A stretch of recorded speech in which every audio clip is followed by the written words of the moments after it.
So, back in the building, man. And Ski's opinion. Got a couple of topics I want to touch on today.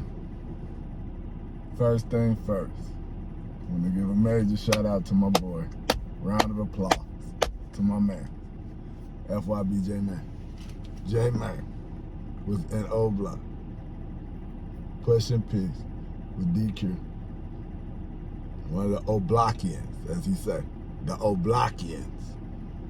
But anyway, I think it's super dope, super real. Whatever y'all did to bring that together, to come up with that situation, to make that happen, all blessings to y'all, brother.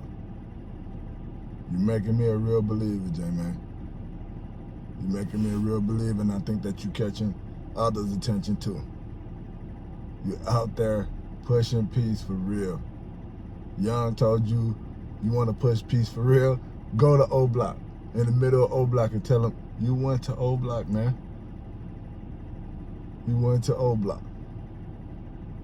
Push peace with the brothers. Show unity. My brother said they Muslimatic. Appreciate that. That whole situation is a blessing. That was something that we would have not saw 5 years ago. 5 years ago, Duck was still alive, Bond was still alive, Dirk was out of jail. All these brothers was running around there and you wouldn't see it. So we're gonna go back into what we talking about when they saying Mama Duck said Duck did it first. He did. He did. And he sparked something in J-Man. Like I think Yella sparked something in Duck to make him do that. Some grown man shit going on around here, man. Some grown man stuff going on. I think that was super dope. I just wanted to start this video off talking about that, giving my opinion, my piece of thought on that situation. I think that was a beautiful thing. I think that's something that Chicago needs. Notice I always say Chicago, you guys. Chirac is a nickname that was given to my city. I'm from Chicago. I'm a Chicagoan. But we're gonna get to some other situations that been going on as well. Since I'm talking about J-Man already, I'm gonna go into a video that I watched earlier with Corporate Cartel and J-Man. Give my opinion on this interview. I think that Corporate Cartel was trying to whoop J-Man.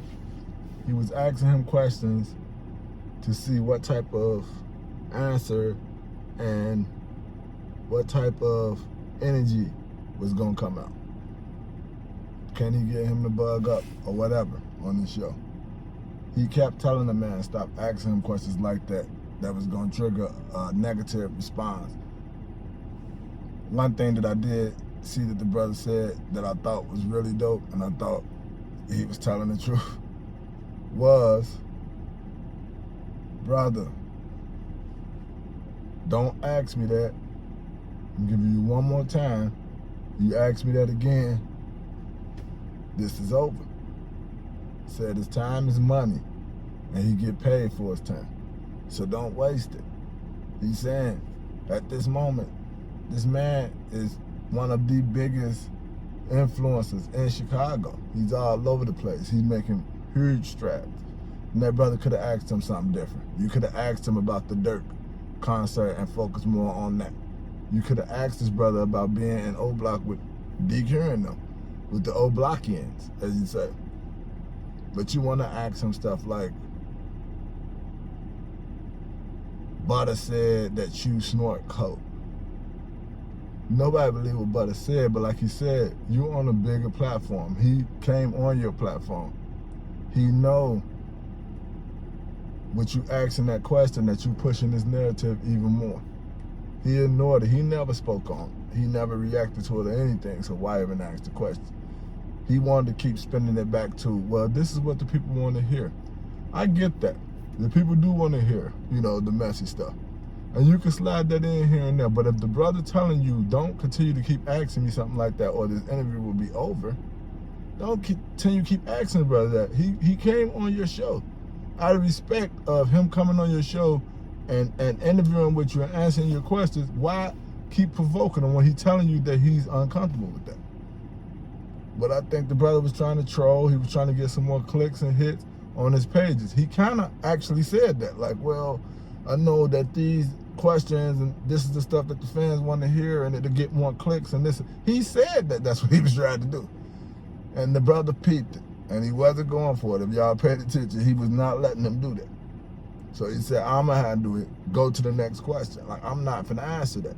And then he tried to get mad at the man blocking the dumb questions that you was asking. How you going to be mad at him for being smart and not feeding into the BS that you was trying to push towards you? But anyway, I'm done talking about that. I watched that brother platform with other interviews, you know. I see plenty of people come on there, and I thought he was a pretty decent interviewer. I still think that he is, but I think that he was chasing something that he shouldn't have been chasing because he didn't need to. You had the story. You got FYBJ Man on your show. This man just did the Dirt concert. He just came from oblock. He's doing the things that he said he's trying to do. He's pushing peace, and you still want to ask the stupid question. You still trying to get some clickbait. So I'm quite sure that brother ain't coming back on that show. If it was me, I would. So I'm gonna move on from the J-Man thing. Another thing that I did peep was an interview with 1090 Jake on Black. And I know everybody keep beating this dead horse to death. And it's the Diddy thing. And I've been trying not to touch on it, but it's hard to not speak on it when it's everywhere. So if I'm reporting what's going on and giving my opinion on what I think is going on, I have to bring up 1090 Jake. This is the first time that I seen this dude not bash the person who's being looked at as wrong. He didn't even have a story about how Diddy was going to cooperate and bring everybody else down. I thought that's what he was going to go with it. But his thing was kind of like protecting. And wouldn't say protecting, but common sense. Like, the brother ain't even been on trial yet, you know. We don't even know where this is going. We don't know what's true, what's false, or anything. We know that what we seen was true as far as him putting his hands on that woman that way he did. So we know it's some truth to it, but we don't know the whole entire outcome because nothing even started yet. They haven't even did discovery or anything. But 1090 Jake, and I really don't do this because I think that he bring up a lot of things that's sus when you got questionable things on your background. His background is questionable. I mean, he supposedly made a statement or signed an affidavit or something like that with somebody in prison that he told on. So, takes a snitch to know a snitch. And this snitch didn't have nothing to talk about as far as Redden because Diddy hasn't made a statement. They don't know if he's cooperating with authorities, so he didn't really have much to say on that, which kind of I thought was surprising. But he's who he is. And Vlad, oh my God, you know, Vlad is grasping for straws right now. He's trying to do and talk about any and everything right now. So every time he have a guest on there, he's bringing up this Diddy thing. He's beating his dead horse to death. Which I can't really even knock him. You know, if that's what you want to talk about on your platform, it is the most trending thing right now. Fine. Me, I'm not gonna give it too much thought. I just thought to speak on 1090 Jake because I don't like that dude. And I think he's a super fake individual who's pot calling the kettle black. That's my opinion on a couple of subjects. Like, subscribe, leave a comment. Let me know what else you would want to hear Ski's opinion on. I'm out. That's Ski's opinion.